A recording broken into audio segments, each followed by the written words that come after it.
I think it's pretty obvious, the glaring stat, 28 turnovers, 18 in the first half, and 26 points off the turnovers is the difference in the game. We tried to this, and as the media that's been here before, this is not Press Virginia. Now they're aggressive. They play up the line. They take things away. But we tried to simulate it the last couple days. I knew it would be tough, but I did not anticipate this. And they make you play basketball, and you got to make basketball reads. If you can't, you call a set and it's not there. Now somebody just got to catch, and you just got to play basketball. And once we went south with that part of it, I think we got very tentative. Credit to our guys, they did not quit. We cut it to 8. We have a wide open 3. We don't make it, but then they get us on the back door, and then back-to-back threes. That obviously is the difference in the game. But you hit that 3, maybe you cut it to 5. You got a game, and you've made a huge comeback. But we didn't, and it went the other way. We in practice we talked a lot about fighting for things, stepping off, but they have to go through it and understand it. And the first couple possessions, they're taking away passes. Now you got to really play strong and make the next cut and get a pass going and then take advantage of them. But obviously we didn't, and got our butts kicked. So the rebounding, some of that is because the rebounding difference is we turned it over so much that they didn't have as many rebounds, but we did hold them to 5 offensive rebounds, which is really, really good, because normally they miss or they rebound 50% or approximately 50% of their misses. So that part of it, I thought our half court defense, other than a handful of possessions, was really good, but it's hard to make up a bunch of pick sixes that that not only kill your spirit, but give them easy hoops and make it easier on their offense. Thank you, Coach. First question to Kellis Robinette. Is there anything you could do stylistically to help this offense get going in the next couple games? Well, hopefully Nigel helps and gets us into our stuff.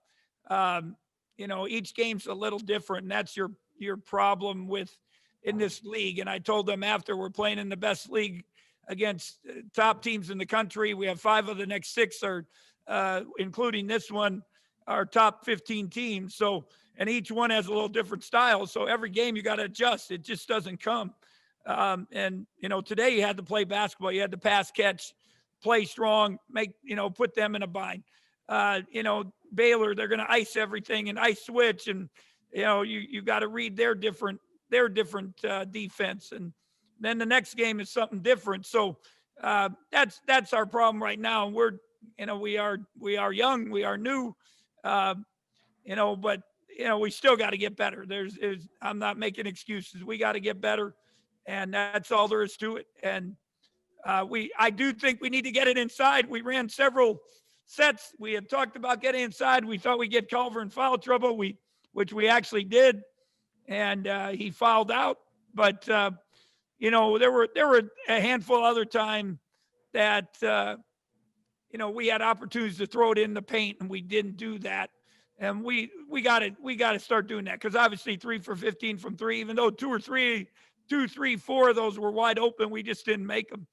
And we haven't shot as many threes, but part of that is because we haven't taken care of the ball. So.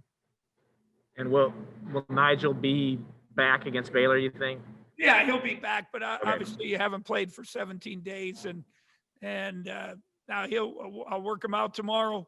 Got to get some good conditioning in, 2 good days of practice, and just hope he can, fight through 15, 20 minutes, which hopefully will help us in the long run. And then, we all have to stay healthy and see if we can get everybody back. And then you got that last 10, and then see what we're about. That's what it's going to be, how much we improve and get to that point where Are we a team that we thought we could be at some point in the season? And that's going to be the legacy we're going to leave. Thanks, Bruce. Next question to John Kurtz. Hey, Bruce, just with, in particular, a young team like this, how much more difficult is it becoming just to keep everybody's spirits up and keep everybody's head in the right place as the losses have mounted up here? Yeah, I think the guys have done a great job. I thought if you came to practice, you would see they had great spirit. I think it takes a punch in the face by a team, and when I use that as a term, it's obviously we're not the physical punch, but somebody to be aggressive to make them step up and understand how hard they got to play. I would like that to change. One of my big words on the board was urgency, and urgency from the start of the game, urgency in every possession, urgency is stepping off, urgency with taking care of the ball, playing strong, all those things. So, they come back. The kids come back much faster than the coaches do. I think our coaches have done a good job. We have not blamed any individual.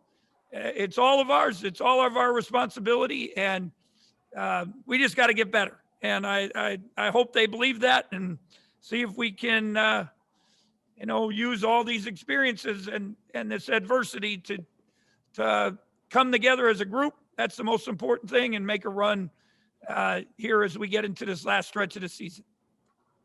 Has this been, just for you personally, as tough a stretch as you've experienced here at K-State? It's frustrating, to be honest. When you call some, you want something, just you'd hope that you could get into some offense, some of that. But it has not been easy, to say the least. And the whole year, I talked to Coach Kleiman the other day.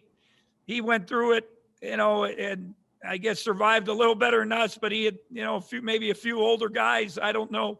But it's been hard for everybody. I talked to Coach Huggs before the game, and he said, this is not fun, and it's not fun for anyone. And, and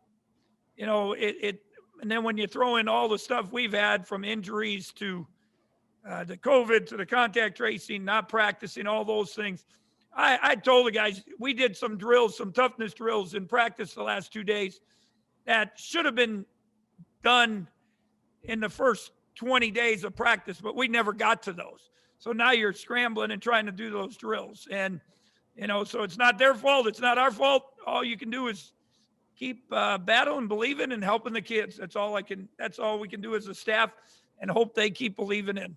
I thought, again, our defense was pretty good. I thought our rebounding was better. But obviously the turnovers was not very good. Appreciate it, Bruce. Thanks. Yep. Next question for Tim Fitzgerald. Hey, Coach. Ever since the Fort Hays State game, it's looked like you guys have been pretty locked in. And even though you might be outmatched in some games, the guys really gave you good effort. Dude, would you define the effort in the early phases of this game? I think the effort was good. I don't, the understanding of how hard you have to play, how hard you have to cut, how you have to step off, all of those things, just that understanding, is probably wasn't there. There's no doubt. But our guys care. They play. We're getting our butts kicked, and we have 4 points at about 12 minutes or something. I don't even know. And but we kept guarding. We kept battling. It's not always smart play, but we play, and it gives us a chance. Now they win the play hard, and some of that they had 13 steals or whatever, so that it's tough to overcome that on that. So it's we gotta play smarter. I think the kids care. They if they didn't care, we wouldn't have cut it to 8 with a chance to cut it to 5. So it's I appreciate our guys. We tell them all the time, we love them, appreciate them, and we're just there to help them. How do you teach a young team at this point of the season to value the ball, value possessions a little more than they are? Yeah, I think, some of it was basic entry passes. Some of it then they get you, now you make some mistakes. Now you you play in a hectic pace. We got to be a little smarter, let things come. Don't let them dictate how we play. And then look inside but again, part of it, we couldn't look inside because we couldn't get that first entry pass to even look inside some of the time. So,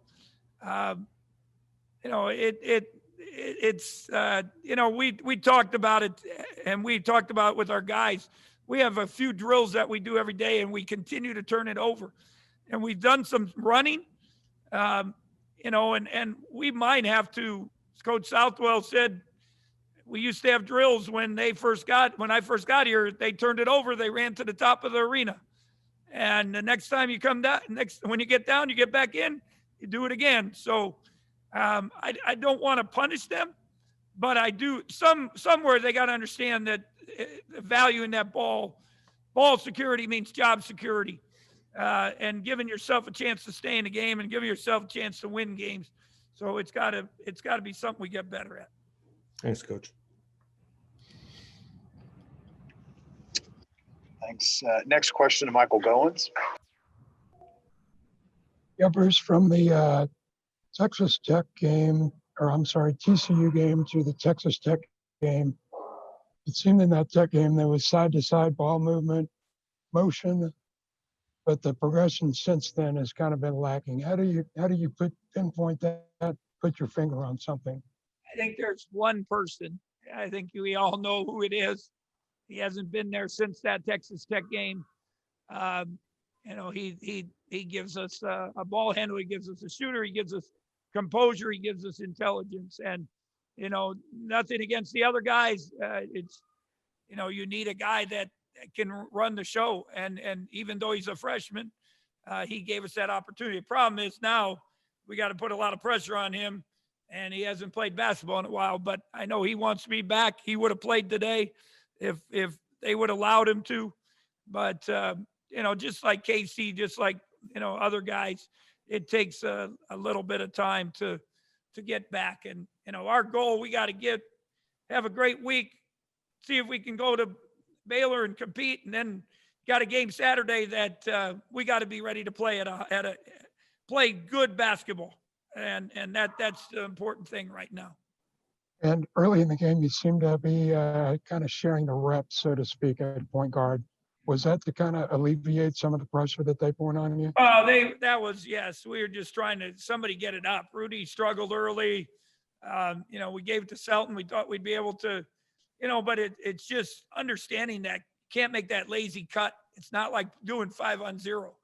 And we did a little bit of it in practice. Coaches and GAs talked a little trash. They didn't like it, but then now they understand what it's about. And again, I would hate to have gone against West Virginia with this group.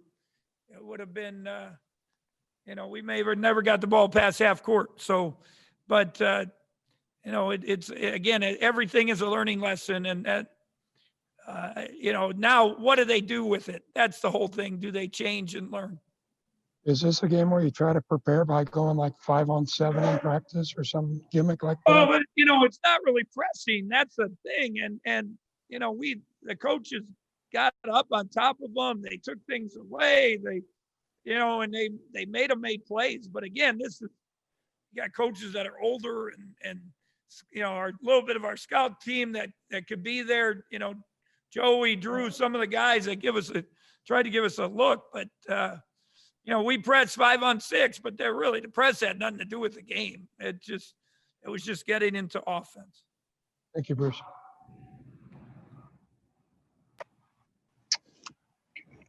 Last question to Arnie Green.